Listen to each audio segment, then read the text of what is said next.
Well, Youngstown State is not going to beat us. Watching them play Mercyhurst. It's been 3-15 forever. Youngstown State's finally scored right here at the end of the half. It's 3-22, people. The Heisman, Bunton Gardner is 2 or 3 of 22. It's just his stats ain't very great. And then the other, but to be quite honest with you, Mercyhurst is dominating the stats. They're just not dominating the scoreboard. If Youngstown State scores 19 points on Kentucky, we're cooked. We're done. We're not going to have a win in the SEC now. It's just been an ugly game. I've watched it just to see what Youngstown State has, and it's not much. Of course, they're going to be up for Kentucky, but it ain't going to matter. Now, right now, nothing has changed. We're still a 23.5 point favorite. Over and under is at 62.5. I'm going to take the over. I was going to take the under. The projected score, 42-19. They're not scoring 19 points on us. The money line has got Kentucky at 3,335 down from 4,000, and Youngstown State is plus 1,400. So, we ought to be in the 50s. If we have any kind of offense whatsoever, 50s, 60s. Just from what I've watched here, what Steins has claimed, he's turned Kentucky around on the offense, and we ought to score every time we get the ball. They have absolutely no answer for none of our linemen. They don't have. If you took 2 of their linemen, would make one of mismatch is what they've got all day long, all day strong.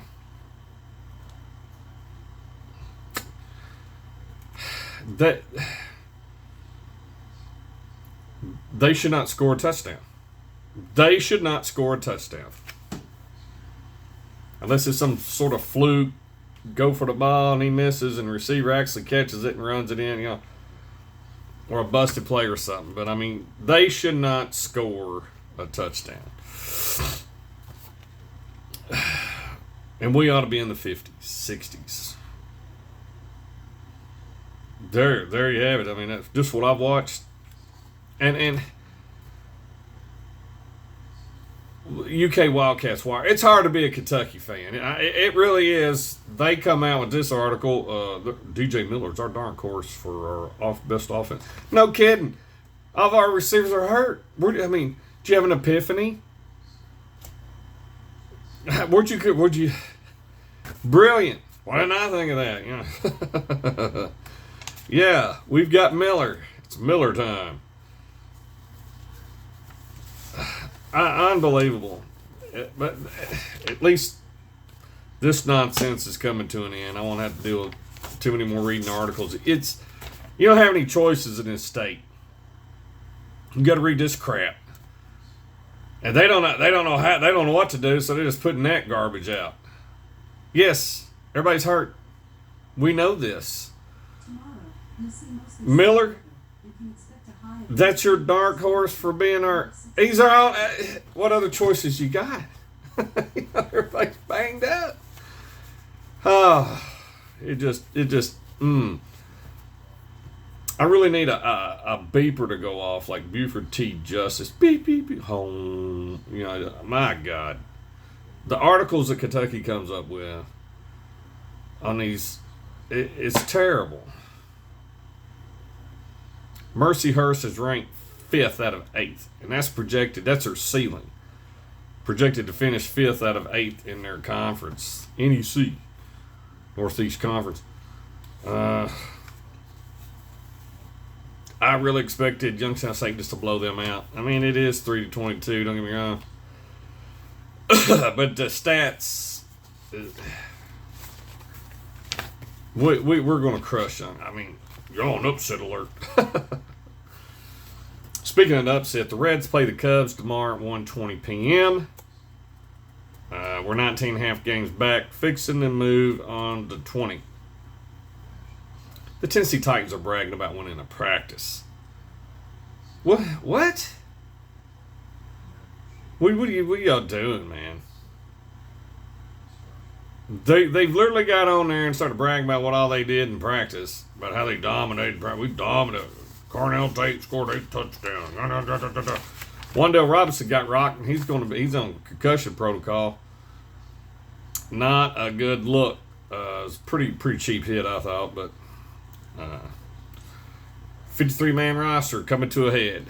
I guess we'll find out tomorrow what they got. But right now, the word is Ward is going to start, and Trubisky is going to be his backup.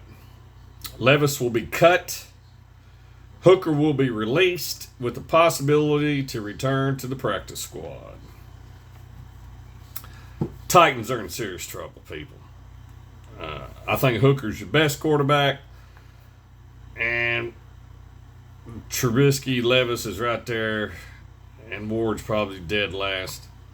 Speaking of dead last, Kentucky basketball is going against the SEC, trying to get a player. In fact, the whole state of Kentucky taking on the SEC. Mark Mitchell to get to play for Kentucky. Alex Afari Jr. Attorneys are threatening. Congress is congregating. Will Alex Afari Jr. and Mitchell get to play? We do not know. Lane Kiffin sure is leading the way. Screw you, SEC. Charge, allegedly. It's just a free-for-all. And we all knew this was going to be one lawsuit after another. So, I mean, this is where we're at. Cuban cigars are banned again. You can't order them nowhere. There was a time there where you could actually, get a box here and there, but that is gone bye-bye. The bourbon wars, there's a bourbon war going on between Kentucky and Canada. Well, Canada has 2 decent items: Crown Royal, Caribou whiskey. Kentucky's is just unlimited. They pulled every bourbon off the ship, so now there's just an enormous amount of allotments floating around. Bourbon prices have bottomed out here. What was $1,200 bottle went to $600. Now it's $200. It's like $150 now. All the allotments are just bottomed out.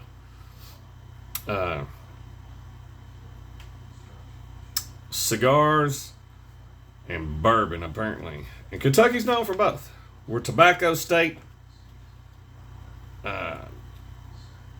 Tobacco's still growing right now as we speak here. And one of the main things here is bourbon. I will be giving a video throughout this fall on cigars, on bourbon. A lot of people don't know very much the etiquettes of them, how to pour a bourbon shot, the stages of bourbon, put it in a glass, what you're looking for. Cigars, how to roll the ash. You don't just bang it against the tray and it split on you. Well, this cigar ain't no good. You never put a cigar in your mouth before you cut it. If you ever go to a cigar lounge, don't just jam the cigar in your mouth, wall it around, and cut it. Them community cutters will gum up, and it's not good etiquette. And for the love of tobacco, don't walk into any cigar shop, browse around, stick your nose out there, pick one up, and stick it back in the box. Don't do that. You can't do that till you've bought it. There's just certain things. The outer leaf might be from Guatemala. The inner tobacco might be from Nicaragua. You've got to look at these things. This happens to be a fine cigar. This is a Cristal. If you look at the end of this thing, you'll see that the tobacco is finely. There's no impurities there. A real cheap cigar to look like cardboard folded over and there'll be gaps and what have you, whatnot. These if you can actually see it or not. It's too dark, but it's perfectly uniform. One leaf, hand rolled. You know, I own it. So I can do that now. I'm at home. But don't do that in the shop. And most of you don't even know what you're smelling anyway. You know, don't cut the end of it off after you've done had it in your mouth and you stick the cutter back on the community table. There's certain ways of doing things to make yourself gentlemanly. Just like enjoying bourbon. You don't just drink it and guzzle it, you sip it. And there is a correct way on how to pour it. I'll be giving videos on that throughout the fall. How to choose between a $7 stick or a $40 stick cigar, or higher. I've got some pretty good connections where I was in the military, so I can come up with some pretty good cigars on the occasion. I've got some on the way. I'll show you how to set up the humidor, what to look for, how to put your cigars in there, and your cutters, and your punch, and your torch. You don't want to use a match. You don't want to. You don't want to overburn a cigar or underburn it, because the flavor you will not get. You've wasted the cigar. Sit there and get a flame on it that far. You've just cooked it or undercooked it. There's a right amount on how to enjoy a cigar. We're going to finish the video up. We're going to talk about Glocks. Now, some of you may or may not like Glocks. What is your favorite Glock? The 43? The 19? The 26 perhaps. Now, a lot of people really enjoy this one. It's small. It's a compact. The only kickback is they do not like the fact that you can't get all your hand on this one. Alright. Now they make extenders for the magazine. I won't have to get one for this. But the 26 is one of the most popular compact carry Glocks for a backup, ankle holster out there. Now the 43X slimmed everything down and they lengthened. But I don't like having an instrument where the handle is out here and the barrel where the hand grip's longer than the barrel. This is almost the perfect the perfect one. Now this is what I carry. I carry the 45. This is generation 4, it's 21 model. I've got the Glock light on it, tack light. Back in the 90s when these lights first started coming out, they would stick way out here. And you always got them guys in unit that no matter what they did in the middle of the night, they'd be up trying to look for something. Instead of using, the Army issued flashlight, they'd have their pistol out, And they lived and died by that light on this thing, constantly, in and out of the holster, in and out of the holster. Which, I didn't have a problem with it because you're really practicing drawing. But I like this one. It's an actual man's gun. This is a very big model. It's got a good weight for me. Puts out a 45. And I don't have a laser on this because the way I look at it, this here's just meat and potatoes. I'm not going to be trying to do surgery on somebody. I'm going to try to hit meat. Now, your standard size 45 auto, the 36. Here's your, an everyday carry. Big difference in that.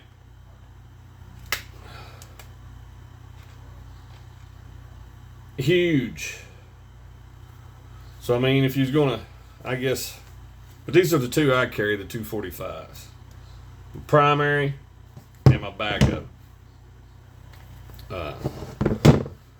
Occasionally I will go with a 40. There's nothing wrong with a 40 caliber. This here is a Glock 23. It's got the light and laser. Pew! If you really want to get tactical on there, just ooh. But say I doesn't really stick out way past the barrel. And we'd have dudes that did always constantly using this thing and wind up breaking the line. Had to go get another one. Use this thing for everything. And I mean everything. I had headlamp. And I had various. Last thing I ever want to do is pull out and use this as a flashlight. I had a flashlight. But I didn't have a problem with it. Like I said, they're getting practice on drawing. So why not? I mean, they got really good. And they got so good at it, they could just put the thing away. Well, having to feel for it or look for it. And I'm not the guy that carries in my crotch where I shove the thing down. No. I'm off to a side somewhere. Ankle, hip, back. I can get away with a belly at an angle. Let that just. I can hide that under my belly, or in my belly, my gut. But there's absolutely nothing wrong with Glock, and I've got a whole plethora of different other ones. I like Berettas. There's nothing wrong with them. People get this misconception of gotta have this, gotta have that. They're all good. Do they tear up? Canic. I mean, the Legion, the Micros. I looked at, Springfield's daughter put out a handgun that's just absolutely top of the line, and she's right on the money with that, and it's got a great feel. But I got an assortment of Glocks out today, and I was going over them, and I make sure my batteries and my lasers and my lights and everything work for them. It's getting close to Halloween. But if you like a good 45, you won't go wrong with the Gen 4 21 and the 36. Like I said, these here are my go-to primary backup. And this here is an actual normal size one. This here is pretty much a really big hand cannon. It's almost it's comparable to the H&K US SOCOM 45. It's a fairly good size weapon too. But these are my go-tos there. I really like them. If I wear a suit or if I'm doing this, that, or the other, I will pack these two. Might even have something like that on my ankle. But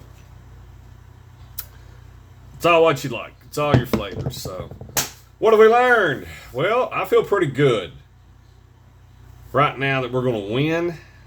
I'm going to feel a lot better if we rattle off 50, 60 points and hold them to a field goal or something. That's what I'm expecting, to be just quite honest with you. One good thing about next Saturday, we're going to learn a whole lot real quick. Anything other than that right there, if anything other than that happens, it's going to be a long season. Just the metrics of it, they're not good. And we should just absolutely push them up and down the field and score every time we have the ball. If our offense has truly improved, we should score a lot. Now, Mark Stoops focused mainly on defense. Take a school like Tennessee, they focus mainly on offense. Over the years, you could see which one you need more of.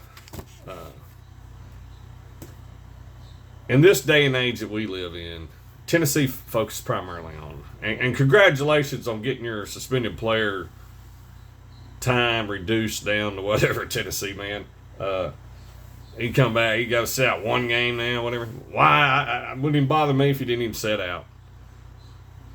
Just let him, go on.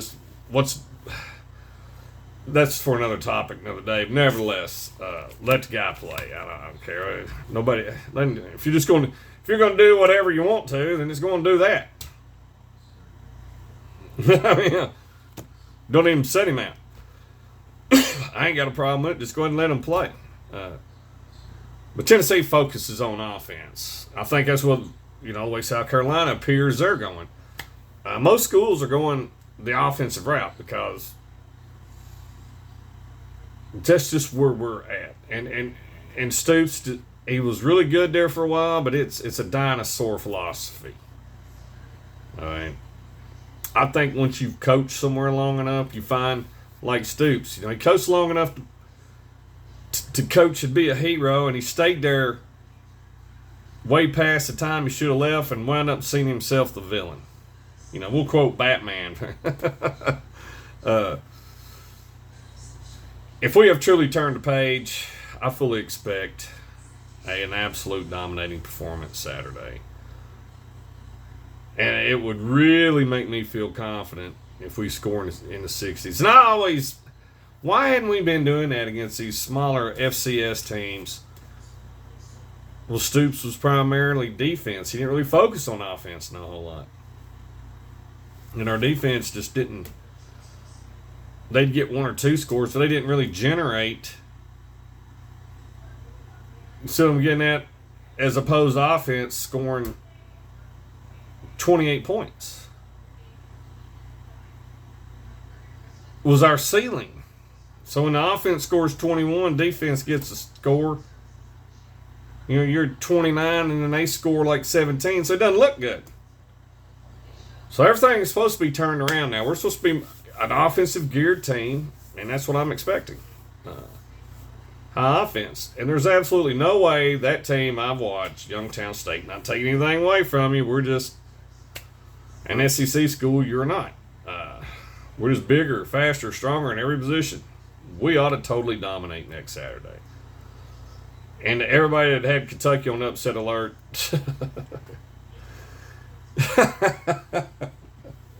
If that happens, Firesteins, y'all think about it, I'm out of here.